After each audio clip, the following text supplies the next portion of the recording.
G'day there guys, it's your main man Markee, back at it again with another episode of r/JustnoHOA. Now if you hate the HOAs just like I do, I want you to sit back, relax, chuck a prawn on the barbie, and get ready for some bloody good content. Posted by user KB11910, titled, HOAs are a scam to enrich the management company.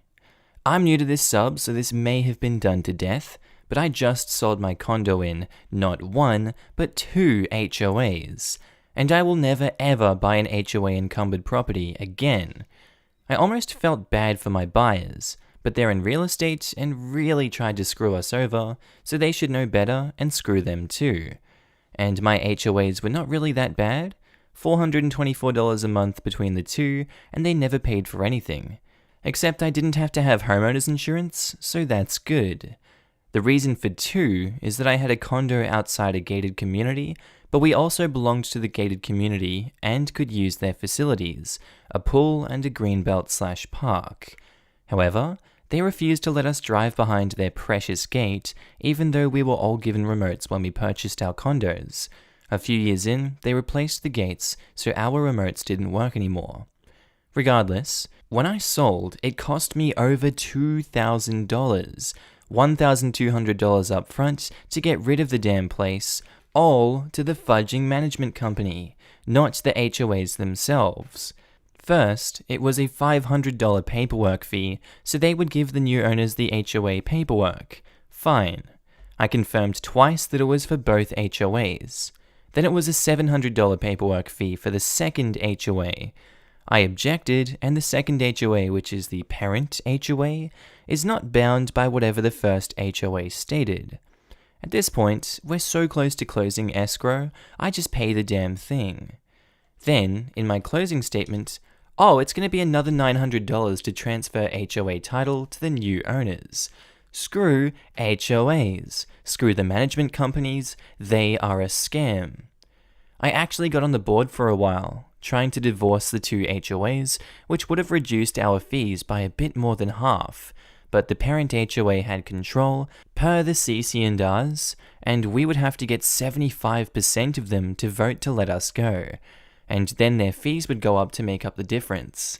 It's a trap, but that means I know how much we're paying a management company to show up to meetings every month and tell the board how not to break the law. They are the worst kind of parasites, the kind that provides no benefit to their hosts and only takes and takes and takes. You are pissing $5,000 a year away and consider that not bad? I meant that they were not that persnickety about bullcrap, not that the price wasn't bad. However, $400 a month is fairly common in my area. That is exactly why we decided to sell though, tired of spending that kind of money for nearly nothing. You're basically paying rent on a house you already own. I'll never understand HOAs. Perhaps if it covered landscaping and snow removal, then you'd only be wasting $4,000 a year. Nice! Community pool maintenance, entrance maintenance, water, power bill, lights, water, grass cut, shrubbery, strategic pine removal to get more sunlight onto the road for ice and snow melting. More likely expense list is actually HOA president's new car, police and security presence to keep HOA members paying fines out the arse, and lawyer fees to get every last cent from leaving HOA members. Seems to be the case. I overheard one dude saying his was $600 a month while I was in one of the compounds. They had an actual security guard at the gates, calling homeowners to ask if they should let us in to do the work we were there for. He used the worker's name, and the homeowner was like, who? Because who the frick knows our names? They just know that some random freaks they hired from the company are gonna come out and do their job. Not James Jones III, who lives on Dewberry Lane. Oh, and by the way, he's here to unclog your crapper. He was looking at us like we were criminals, and how dare we try to enter their precious gated abode. Look here, Stan. Your homeowners are crapheads. Your job is a racket, and your ability to tell people to trying to do their job no isn't the secret to increasing your penis size. Jesus Christ, my HOA is $50 a month. That's insanity. Do you have a golf course in your neighborhood or something? The parent HOA has an extensive greenbelt, pond, picnic area, pool and sand volleyball courts. They're just hard to get from the condo. They refuse to let us drive on their streets and change the pedestrian gate codes on us all the time. That's $225 of the monthly. The other $199 covers the condos only. See below or above. Not really sure how this is going to nest. It's a condo. It probably includes water, trash, and upkeep of exterior property. Not water or trash, but yes, upkeep, as well as a 24-hour security patrol, homeowners insurance, and landscaping around the buildings. Matthew PDX says, I've been on the board of 3 condos in 3 different jurisdictions. I always ran for the board because I didn't want any craziness creeping in. We had good management companies though, although the last one we fired one and replaced it with a better one. You are absolutely correct though. A lot of condo management companies will nickel and dime everyone for everything. I hate them. We more or less had to live in a condo in New York City because we couldn't afford a house in the city and didn't want the long commute from the burbs. When we moved to Oregon, we told the realtor no HOAs. We were sufficiently assertive that she paid attention. In my view, the facilities like pools, etc. that HOAs offer are not worth the intrusion into your life. Sometimes they'll start out with a great board that keeps its nose out of everyone's business, then Karen and Kevin get elected and everything goes to crap. Posted by user Confused Chicagoan, titled HOA Blanket Pet Ban Options. FHOA, I am in Illinois, and my HOA has a blanket pet ban, $100 per month fine if caught with a dog, $25 for a cat. I'm not trying to fight with the HOA about this, but I have depression, and the best I've ever felt in my life was when I had a dog.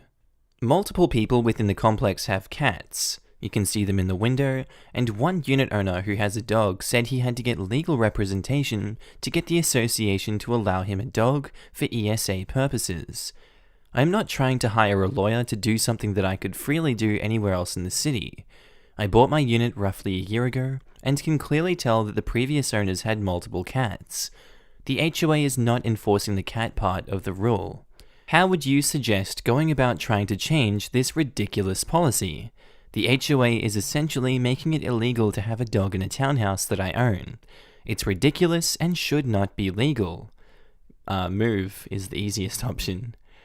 You need to document other neighbors breaking the CC&Rs without being punished or having them enforced over a period of time to show it is not a currently enforced rule.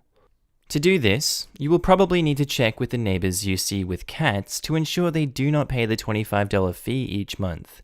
Once you have evidence of the rule being intentionally unenforced on other neighbors, you can force the hand, and either they will allow you to have the dog at that point without the fee, or everyone will have to have the CCRs enforced upon them, so either you'll get what you want, or the board will be forced to fine everyone with a pet, and probably be removed from the board on the next voting opportunity.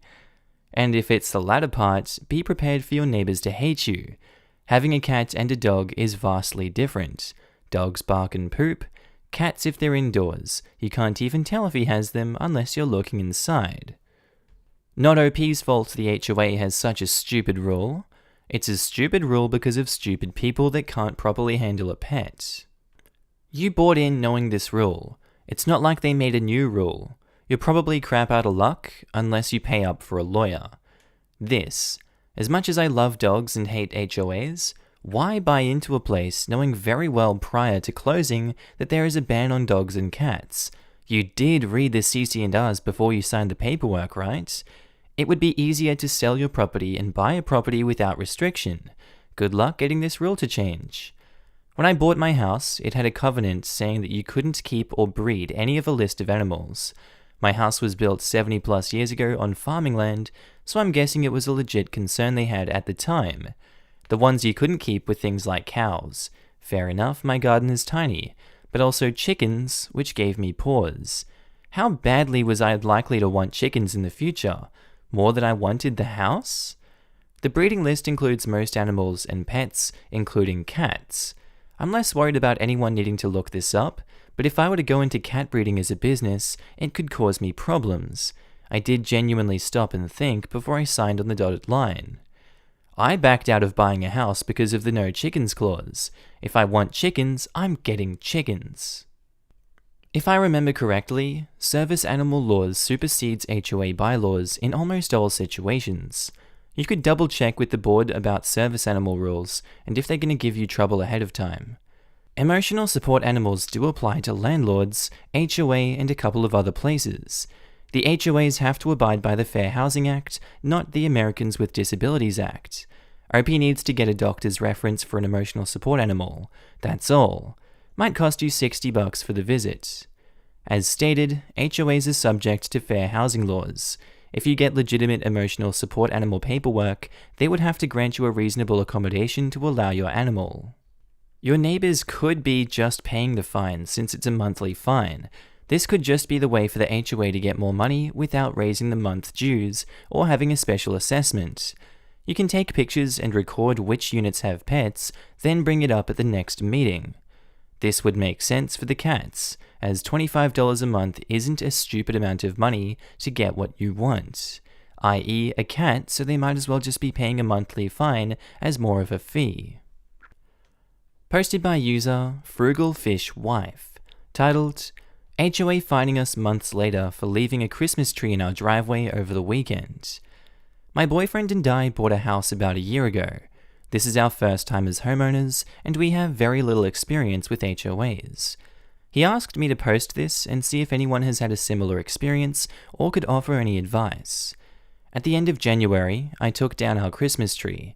My boyfriend was in New Mexico for work and wouldn't be back for 2 days, so I left it on the side of our driveway in a patch of rocks against our front stairs, as that was pretty much the only place we had room to leave it. It was laid down flat and honestly hardly noticeable at all. The plan was to leave it there over the weekend and then throw it in the back of his truck when he returned and dump it somewhere properly, and that's what we did. Well, 5 months later, we get a notice from the HOA saying that we've been fined $150 for having our Christmas tree out on our driveway. My boyfriend sends them an email asking them to dismiss the fine, as we were never even given a warning or notice, and it was only outside for a grand total of 2 nights. They replied, saying there's nothing they can do because they've already sent out the letter and the notice is final. So he calls them. The lady who picks up says that the person we need to speak to is in a meeting and will call us back, but she never does. We call them twice a day for a week straight, and every time we get the excuse that she's in a meeting. My boyfriend finally tells them that he will just come down tomorrow so that they can discuss the matter in person, since she keeps forgetting to make time to call us back. They accuse him of making dangerous threats. Seriously, he said it in the least malicious way possible, and so, not wanting to make things worse, I asked him to just let it go and pay $150. Now he's mad that I'm giving in, and said he's going down there tomorrow to speak to whoever this lady is, and request that she dismiss the fine, as we removed the Christmas tree after the weekend. I'm genuinely confused about this whole thing. How can I find out if it's actually acceptable for our HOA to fine us over such a thing without warning us, and if it is acceptable, is there any way for us to dispute it? Any advice appreciated. Edit, to clarify, the tree was on our property. It was not in the street at all, or partially in someone else's driveway, or anything of the sort. In fact, unless you lived right across the street, you wouldn't even notice it was there, as my car was parked in the driveway, and it would block the tree from the view of anyone driving by, if that matters. It has been in excess of 90 days between the time of the violation and the notification from the HOA. Comb through your CC&Rs for any mention of statute of limitations, as well as time frame for notifications of violations. Rules lawyer your way out of it. This right here. Not all HOAs require notice to be given of violation prior to issuing a fine. It's assumed every owner will have a copy of the bylaws and will familiarize themselves with it, which is ridiculous, but that's how they are. Often, the first violation notice is just a warning though. So do check to see if a fine is legal to issue prior to a first violation notice. Depending on where you're located, check with a lawyer first to be sure. So long as you keep current with your regular HOA fee payments, they can't touch you legally for that fine. It's only when you're in arrears that they can include all monies owed on the account when they take it to court.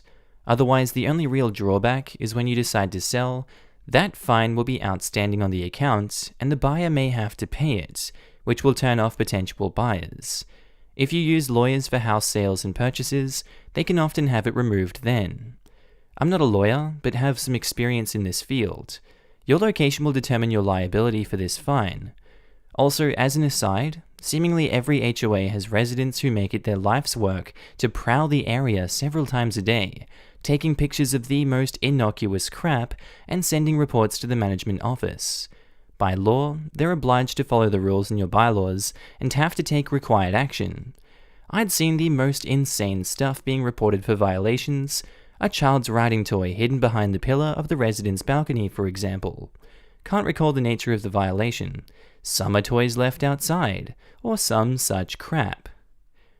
This is lawyer territory. Even if you're paying your monthly fees, refusing to pay a fine like this can have it sent to collections, filed as a lien on the property, and foreclosure proceedings started up.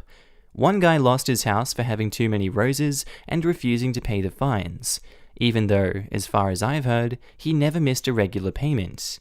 HOAs are evil and should not be allowed to exist. Not all HOAs are evil.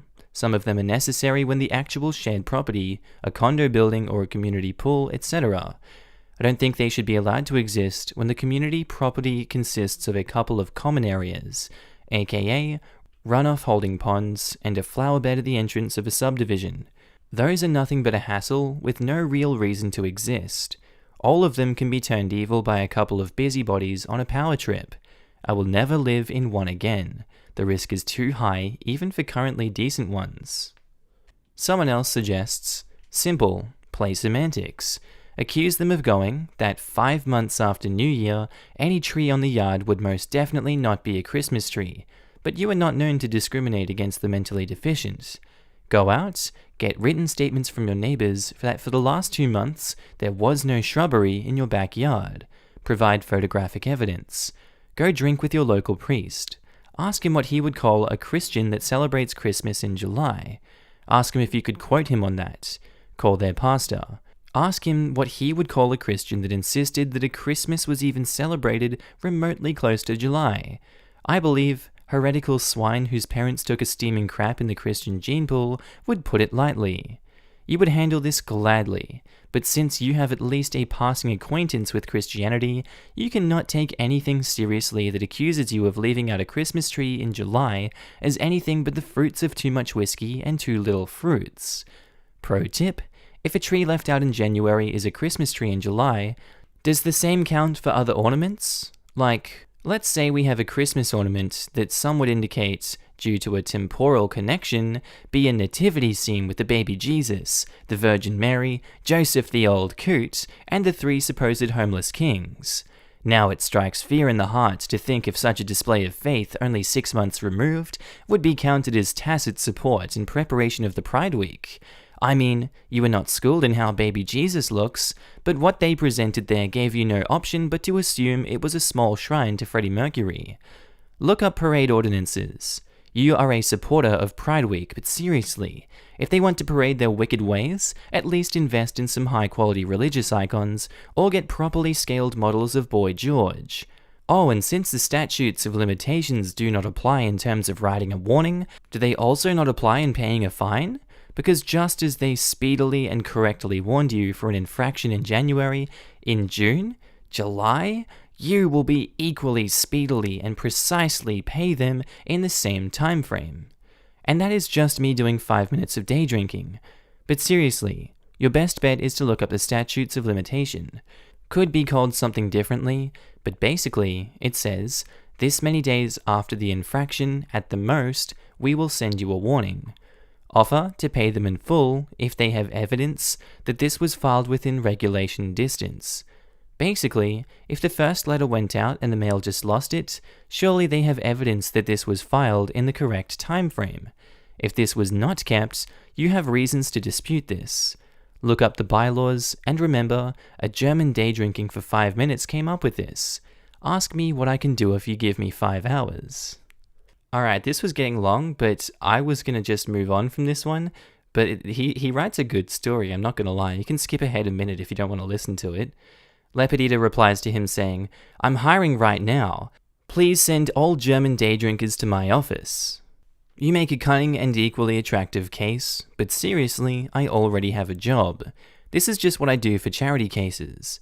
You've not lived until you drank a bishop under the table, got him to admit that you can drink like an altar boy, and admit that for a heathen, you're not that bad. I'm serious. It was a case of a noise complaint. Basically, me and my flatmate got into day drinking while doing house chores and playing loud music a little bit early in the morning. My mate got the police called on him and threatened with eviction. I got bored, and my mate picked up the tab. So I asked to meet with the highest Catholic in the area, got a surprise meeting, and made my case. I invited the bishop for a bit of day drinking to a local beer garden, stuck to the hard stuff, and very soon I had him promise that he would write us a notice saying that what others thought was just noise complaints was instead preparation for church-going services, and that the police can't do jack crap against church law, and that he has been waiting to ram it down the hole of the evangelist police president. He seemed to still take it the wrong way that the police law trumped church law and made very booze-soaked valid arguments for that, which may or may not have included a suggestion to hit all people who could not pray the Pater Noster in Latin on principle, to beat the evil out of them. Apparently, it's not very common that people under the age of 40 have a working knowledge of Latin drinking songs, can hold their own in a theological debate, can stomach more than a seasoned Catholic, and are not adverse to some hijinks. All I had to do to turn him around is to promise that next year we would repeat this. He could pick up the tab, and we would help him file this, according to all the arts, as necessary expenses for youth work. The next day, we had a priest trainee at the front door, handing us a letter of character for the police, signed by the bishop, that basically said, but in a way nicer and more political way, that if we were not allowed to continue, all the faithful little Catholics around there would get a personal visit from him and a stern talking to if they even understood what some of the Latin songs were about, and he would personally see how long they remained Catholics after that. Landlord basically was a practicing Catholic and backed off. Neighbor wanted to press charges, but the local police people had a surprising number. Seeing that he had leaned in to bat so heavily for us, we at least made sure to occasionally show our faces at church services, despite being hardened not Christians, and over the years, I never said a bad word about the dude. Dear Lord, the stories you find on here. Posted by user Insta Throwaway 1193 RS, titled, HOA suddenly started posting signs around our pond. We live in a small community that got built by one of those big box developers you see all over Florida. For background, our developer recently left, so we have a new board that is pretty small, but they haven't had any control over bylaws until now. Our neighborhood has a lot of man-made bodies of water, which looks quite scenic, but it's Florida, of course Gators have moved in. So now the HOA wants to put up signs warning that you can't use the canals or ponds for swimming or fishing because they're worried about getting sued. Since we've lived here, there's never been any signs. My wife thinks they're extremely ugly, and we would prefer they not put the signs where we can see them. The other houses have signs in their views, but we never have until this point. We feel that we bought the house under false pretenses because if we knew they were going to put signs in our waterfront view, we would not have bought that house or even moved in here. Appreciate all suggestions about how to get these signs removed. Edit, thanks for the good suggestions. I'll work with the HOA about getting a nicer sign. We were just surprised because there wasn't any notice and a little disappointed. We really thought all the signs the HOA was going to put up were already up, which is why we bought the lot we did.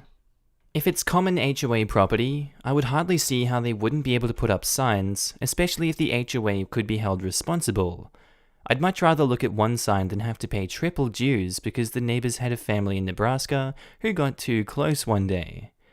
And the insurance company refused to pay out due to the HOA not having to put up signs like their insurance policy demanded from them. We would prefer they not put signs where we can see them. Wouldn't that defeat the purpose of the signs? They say they paid for the suite-like view specifically for when someone gets eaten by an alligator. A sign would impede that experience. You may be right. I may be crazy, but you do not swim, wade, or dive in man-made bodies of water. Hope that worked in Florida. Lived here all my life, and I won't swim in anything but a spring or a river fed by one. What's the difference between a spring and a man-made body of water when it comes to gators? We're moving to Florida, and I kind of just assumed we have to stay out of any water that's not the ocean or a pool. There is no difference. I was born in Florida, been here all my life, and it has been my experience that gators go and do as they please. I've seen them in creeks, rivers, water retention ponds, natural ponds, lakes, in the ocean, Gulf, and Atlantic. Hell, I even have a couple in my pool. Yup, in my pool. The fence was no deterrent at all, let alone the no trespassing sign. He walked right by it with not a care in the world. I went to school in Orlando for a year and a half, and hadn't heard that. Why do they not live in spring-fed water? Is it the temperature or something? At our orientation, they were extremely clear on two things. Stay out of pond, and if you go on a road trip, stay the hell away from the manzanilla trees. Oh, and don't sneak behind the dumpsters to make out. The fire ants live there. I think they were referring to how gross the water can be in man-made ponds, due to the water not being able to go anywhere, and pretty much just stagnating. Gators will go pretty much anywhere, and do pretty much anything they want, because are you going to tell them otherwise? What's wrong with manzanilla trees? My spelling is slightly off, turns out. I just went and looked them up to get a refresher on them. It's manchineel, from the Spanish for little apple of death. They're like Australian levels of dangerous. Hey, the whole tree and fruit are all highly poisonous. Eating the fruit can cause gastrointestinal blistering and illness. The sap will blister your skin and is thought to have tipped the arrows that killed Ponce de Leon. Even standing near one in a rain shower is dangerous, as the runoff can blister your skin. Ooh, lovely. Alright, let's get back to HOA. The HOA is minimizing its legal exposure, and by extension yours, as a dues-paying member. You probably can't make them take down the signs on the common areas without running for the board yourself. But it's also not really in your best interest to have them removed. Having the signs provides a good defense if some moron gets bit. See if you can find a better looking alternative. I would encourage you to work with them. Alright guys, that's all for today's video. I hope you enjoyed this one today. Tell me what you thought of it down in the comments below. If you're not subscribed to the channel, I would love you to subscribe because I love your face and I love seeing you here every single day that you are here in this video. I don't know what else to say today, guys. I hope you enjoyed the content. I do have a second channel that's called Markee 2. Link should be up on the screen somewhere here if you don't have adblock installed. If you don't know where to find the channel, you can go to my main page. Just click on the Markee face and it should be on the right, somewhere there, or on channels if you're on phone. Hope you guys have a good one. I'll see you in the next one. Bye.